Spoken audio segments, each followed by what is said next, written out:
किसान भाइयों, जैसा कि आपको पता है कि हम इस समय धान की नई नई वैरायटियों के बारे में वीडियो बना रहे हैं। हम आपके लिए चयनित कर कर ऐसी वैरायटियाँ लेकर आ रहे हैं जिसे अगर आप लगाते हो तो ज़बरदस्त तो आपको उत्पादन मिलता है।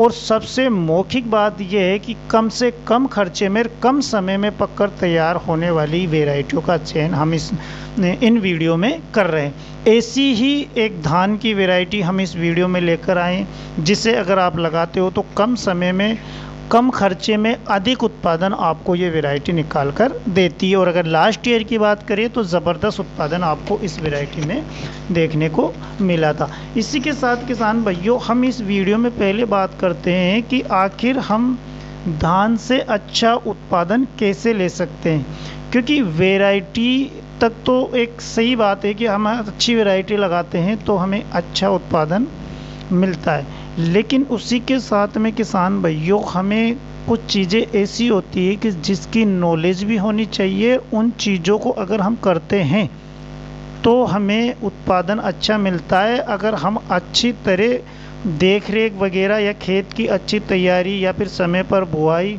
कटाई अगर नहीं करते हैं तो मतलब सावधानियां अगर हम नहीं रखते हैं तो अच्छी से अच्छी वैरायटी लगाने पर भी हमें उत्पादन अच्छा नहीं मिलता है। तो पहले हम इस वीडियो में फोकस कर लेते हैं कि आखिर कौन सी वो चीज़ें हैं जिसे हमें करना चाहिए जिससे कि हमें अधिक उत्पादन निकाल कर हमारी वैरायटी दे। सफल खेती के लिए हमें कौन सी गुण अपनाने चाहिए। तो सबसे पहली चीज़ ये होती है किसान भाइयों, हमें फसल की अच्छी तरह देख रेख करना चाहिए। यानी कि जो समय समय पर उर्वरक की आवश्यकता होती है तो वो समय पर हमें उर्वरक डालने चाहिए। हमें पहचान करना चाहिए कि हमारी धान की फसल में कोई रोग या कीड़ा तो नहीं लग रहा, जड़ों में कोई प्रॉब्लम तो नहीं हो रही है। तो हमें समय समय पर देखभाल करना चाहिए जिससे कि हमारी फसल स्वस्थ रहे, और जब फसल स्वस्थ रहेगी तो हमें उत्पादन अच्छा मिलेगा।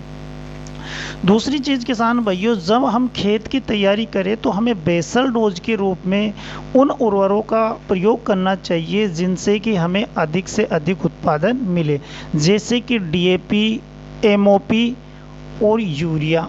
ये तीनों चीज़ों को हमें बेसल डोज के रूप में हमारे खेत में उपयोग करना चाहिए। अगर क्वांटिटी की बात करें किसान भैया तो 1 एकड़ के लिए 5 केजी आपको एमओपी यानी पोटास की आवश्यकता होती है, 8 से 7 केजी यूरिया की आवश्यकता होती है, और आपका जो डीएपी हो गया वो 20 केजी के आसपास आपको 1 एकड़ में उसकी आवश्यकता होती है। तो बेसल डोज में आप जब इन चीज़ों का प्रयोग करोगे तो निश्चित रूप से ही आपके धान की फसल आपको अच्छा उत्पादन निकाल कर देगी और अच्छी क्वालिटी आपको मिलेगी।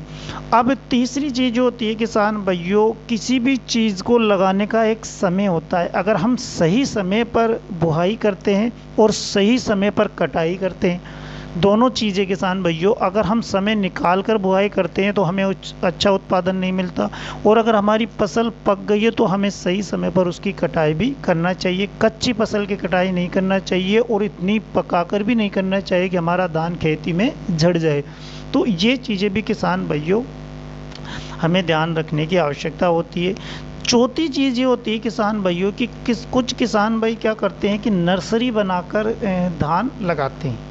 तो जब आप नर्सरी बनाकर धान लगाते हो किसान भाइयों, तो नर्सरी की जो ज़मीन है उसको इस तरह तैयार करो कि आपकी 21 से 22 दिन के आसपास नर्सरी ट्रांसप्लांट हो जाना चाहिए। 21 से 22 दिन में जब आपकी नर्सरी ट्रांसप्लांट हो जाएगी तो निश्चित रूप से ही वो फसल स्वस्थ रहेगी, आपको एक अच्छा उत्पादन निकाल कर देगी। तो जब नर्सरी लगाए तो आप अच्छी तरह उस जगह की तैयारी कर कर आप नर्सरी बोए जिससे कि आपको सही समय पर उसे ट्रांसप्लांट करने का मौका मिले। तो ये थी किसान भाइयों कुछ सावधानियाँ जिन्हें आप रखकर एक अच्छा उत्पादन हर वैरायटियों से निकाल सकते हैं। अब हम बात करते हैं कि इस वीडियो में जिस वैरायटी की हम बात कर रहे हैं किसान भाइयों, वो है पूसा 5 यानी पूसा सुगंध 5 के बारे में इस वीडियो में हम बात करेंगे। बहुत ही ज़बरदस्त वैरायटी है किसान भाइयों। सही तरीके से अगर आप इसकी खेती करते हो तो लास्ट ईयर बहुत ज़बरदस्त उत्पादन देखने को मिला है। अगर इसकी हम किसान भाइयों ऊंचाई की बात करें पौधे की तो एक मध्यम ऊंचाई का पौधा इसका होता है। तो मतलब ज़्यादा ना लंबा और ना ज़्यादा छोटा। तो इससे क्या होगा कि जब हवाएं चलती है तो इसमें जो गिरने की समस्या आती है वो समस्या इसमें आपको देखने को नहीं मिलती, यानी मध्यम ऊंचाई का ये वैरायटी होती है। अगर हम बात करें अवधि किसान भाइयों की, आखिर ये कितने दिन में पककर तैयार हो जाता है, तो 125 दिन के आसपास ये धान की वैरायटी पककर तैयार हो जाती है, जिससे क्या होगा कि आपको जो अगली फसल है उसको लगाने का पर्याप्त समय मिल जाता है। यानी कि खेत की तैयारी करने का, और खेत खाली होता है तो किसान भाइयों आप अगली फसल जब लगाते हो तो उसमें आपको पर्याप्त समय मिल जाता है खेत की तैयारी करने का। तो एक कम अवधि की फसल है, वैरायटी है। उत्पादन की अगर बात करें तो ज़बरदस्त उत्पादन आपको देखने को मिलता है। 60 से 70 कुंटल प्रति हेक्टेयर इसका उत्पादन किसानों ने लिया है। इससे ज़्यादा भी किसानों ने इसका उत्पादन लिया है, सही तरीके से देख रेख करके और सही एक नियम से खेती कर इससे ज़्यादा भी किसानों ने लास्ट ईयर इसका उत्पादन लिया है। अगर हम बात करें रोगों के प्रति, तो रोगों के प्रति बहुत ही ज़्यादा सेंसिटिव वैरायटी है किसान भाइयों। जो ब्लास्ट रोग आता है धान का, जो मुख्य रोग है, वो इस वैरायटी में देखने को नहीं मिलता है, यानी कि नामात्र का मिलता है। तो बहुत ही ज़्यादा सेंसिटिव वैरायटी है रोगों के प्रति। अगर मार्केट की बात करें किसान भाइयों, तो ऊंचे भाव इसके मिलते हैं, क्योंकि ये एक सुगंधित धान की वैरायटी है। एक स्मेल आती है, खुशबू आती है इसमें, तो एक अच्छे ऊंचे भावों में ये आपको मार्केट में बिकती है।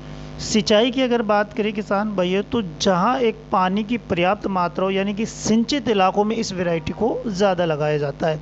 यानी जो बिल्कुल कम सिंचाई वाले इलाके हैं, मैं रिक्वायरमेंट करूंगा कि आप उन इलाकों में इस वैरायटी को नहीं लगाएं, क्योंकि एक सिंचित इलाकों में ये वैरायटी लगती है। अगर दाने की साइज़ की बात करें किसान भाइयों, तो लंबा और एक अच्छी सुगंध वाला इसका दाना होता है।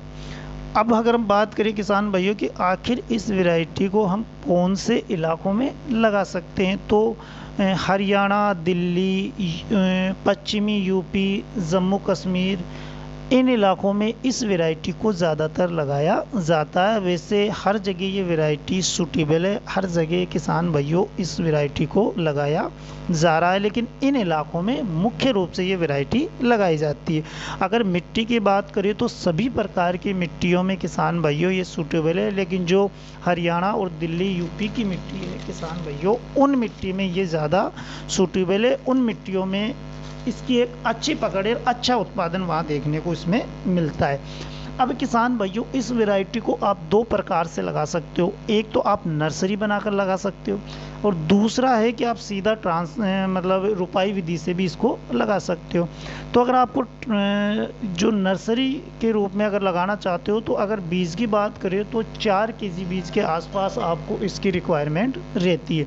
और अगर आप किसान भाइयों इसकी रुपाई करते हो सीधे, तो 8 से 9 किलो बीज की रिक्वायरमेंट आपको रहने वाली है। तो ये थी किसान भाइयों जो पूसा सुगंध आती है 5 नंबर वैरायटी, उसके बारे में हमारा राय और इंट्रोडक्शन। उम्मीद करते हैं कि आपने इस वीडियो को पूरा देखा होगा और अच्छी तरह समझा होगा कि आखिर ये वैरायटी किन इलाकों के लिए अच्छी है, हमें लगाना चाहिए या फिर नहीं लगाना चाहिए।